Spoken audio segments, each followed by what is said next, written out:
Hey, welcome to Church for Skeptics. We put out a couple videos that deal with the subject of evolution. So this is going to be a very brief talk about why I'm doing this and the reason for this. Why all the fuss, I guess, is the primary idea here. Can't we just leave it alone? I mean, even if we disagree with it, what's the big deal anyway? And there are a lot of folks who think that. I'm going to tell you in this little short video why I think it is worth fussing about, I guess. Of course, Darwinian evolution is the consensus view. It's the giant that we're attacking here. We feel like David a little bit. It's the elephant in the room. And I guess some Christians think it's just no problem. They just think, well, maybe that's how God did create the world or bring life into existence and all the millions and millions of species that we have here on planet Earth. I think that is just totally wrong, incorrect. And I've got a few new notes here, so let me hold them up and just, if I look down, that's why. Uh, I think that it's either or. Um, by definition, Darwinian evolution is an undirected, not purposeful, there's no reason for what happens, it just is an undirected process. Well, how can God direct an undirected process? If evolution is true, there is no, isn't it? I'm quoting, virtually quoting the evolutionists themselves. If evolution is true, there is no reason or purpose for life. There's no reason for us to be here. This is just what happened. This is what we got. These are the cards that we got dealt.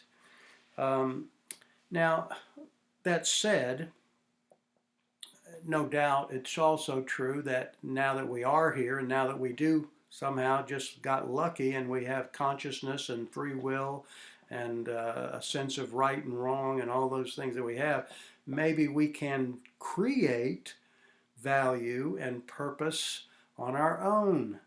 And voila, now you have secular humanism at its best. But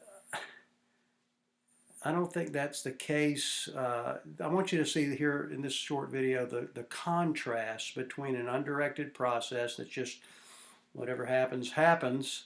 Whatever survives, it's about survival of the fittest. It's not about survival of the nicest or the best or the most moral. Versus a biblical worldview of our lives, which is we were created by God, an omnipotent, omniscient, omnipresent being who created us out of love and in God's image. Psalm 139 said he pictured us, he wrote our picture, drew our picture in a book before he created us. He puts our tears in a bottle. The hairs of our head are numbered, and God knows when a sparrow falls. So no doubt species do go extinct. We're going to talk about that in the next session here, how natural selection, this is important, but it will be the next session, why natural selection and mutations, which are facts, we know that, though. That's one thing we would agree with Darwinian evolutionists. But I don't think that natural selection nor mutations are evolution at all. They're not. They have not really almost nothing to do with evolution. And I think, guys like Richard Dawkins, leading atheist and great biologist, no doubt, from Oxford, would say that evolution is a fact. And if you don't believe that, then you're either ignorant or stupid or wicked. Well, I think when he says evolution is a fact, that's really probably what he's talking about. Natural selection is a fact, mutations are a fact, but we don't disagree with that. We just disagree with the interpretation of those facts. Couple things I will say here, and we'll close for this one. Richard Dawkins also says that the greatest contribution of Charles Darwin is that he makes atheism reasonable. Well, think about that. That means that everything atheism hangs on, the reasonable idea of atheism hangs on Darwinian evolution. If that's false, if it's incorrect, then atheism doesn't have a leg to stand on. So, now come back to the beginning. Why all the fuss? Well, that's why. Um, Either the universe was created from nothing. By the way, here's something else we all agree on.